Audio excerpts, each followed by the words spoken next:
Right, we're recording. So what I've got here today is a little charge pump circuit that generates a negative voltage off an Arduino, and then an amplifier circuit. So I've got a Mega here, and then a proto board with my amplifier on it over here, and I've got the scope connected to it. So how the charge pump works is from pin 9, this yellow wire, I've got a capacitor which is connected to two diodes. This diode conducts when the pin 9 goes high. Okay, so the cap charge is positive. Now when the pin 9 goes low again, that side goes low. What happens is that diode conducts and it charges that capacitor negative, so end up with a negative supply. So that's how we're generating a negative rail for the op amp. So here's the op amp circuit. So pin 11 is our PWM out, and I'm generating a sine wave. So what you got is a resistor and a filtering capacitor down to 0 volts. You're offsetting this negative because what we're wanting to do is 50% PWM must be 0 volts out of the op amp, 100% is a positive voltage, and 0% PWM is a negative voltage. So that's why you got a negative bias on the input over there. And then over here you got your feedback and gain scaling resistors. You got your plus 5 volt supply and your minus 5 volt supply from your charge pump. Then it goes out over there. That's what that circuit looks like so. Nothing fancy.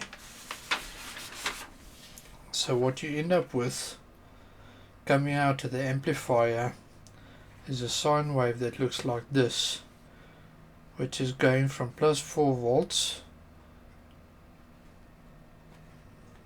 about 3.5 volts, maybe 3 volts, down to minus 3 volts.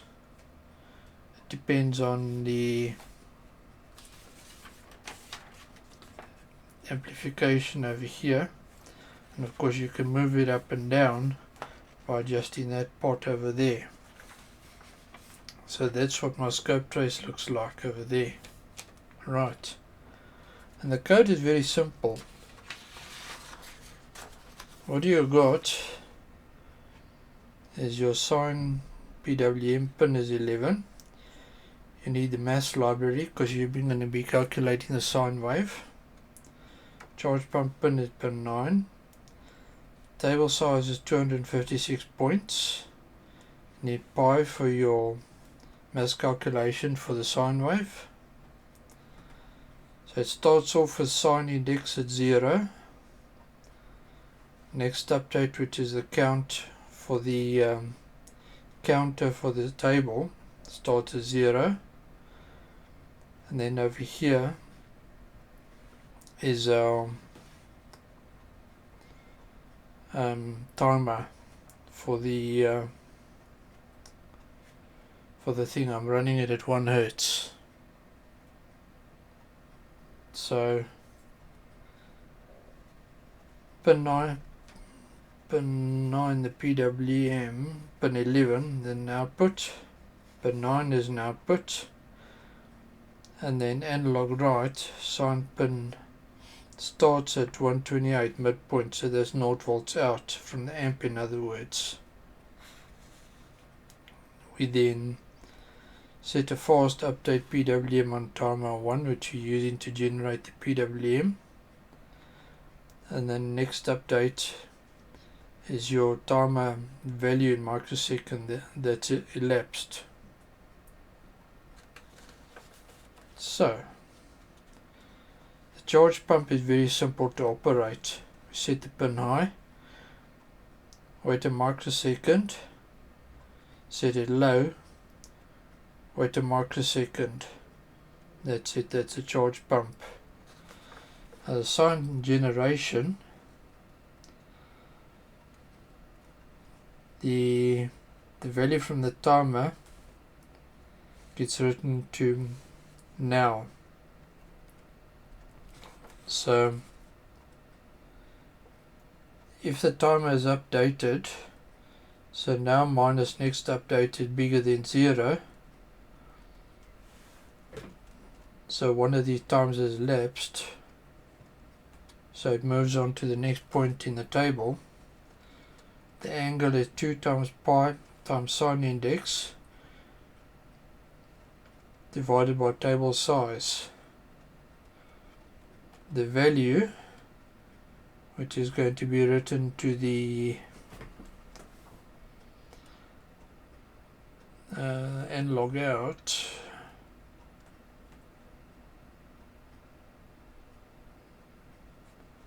value, the value to write out to the end log out is sine times angle times 127 plus 128,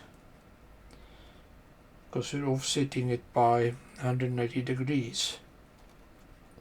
Analog right, sine PWM with value which we calculated over here. Here it counts the sine index afterwards. So if sine index is equal to or bigger than table size, then sine index is 0, so it starts at 0 again. And then next update is equal to or plus interval microseconds. And that's all the code in it.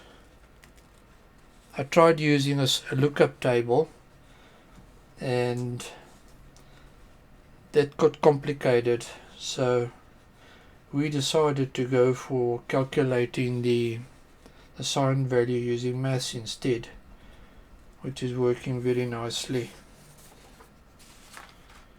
So there's our sine value coming out, and it is going negative on the negative half,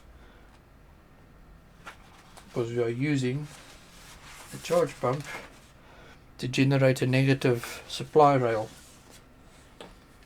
And we are doing that off the Arduino, so we're not using an external oscillator or any external hardware. So that's your charge pump. They're simple. It's 2 caps, 2 diodes needed over there,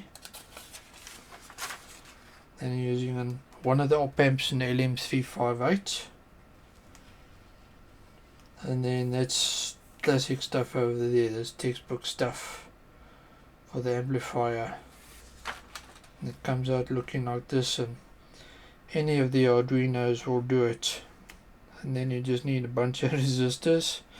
There's the pot, that one over there, and then lots of wires.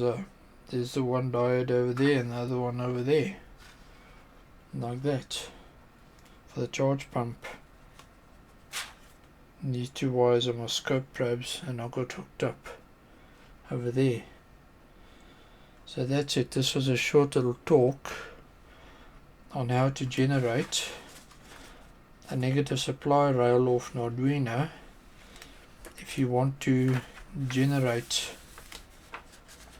a negative analog value out like that. You would use a charge pump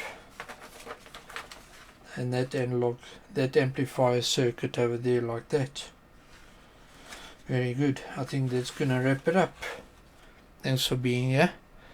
Appreciate you watching. Take care. Have an awesome day further, and I shall see you guys next time for more stuff. Take care. Cheers.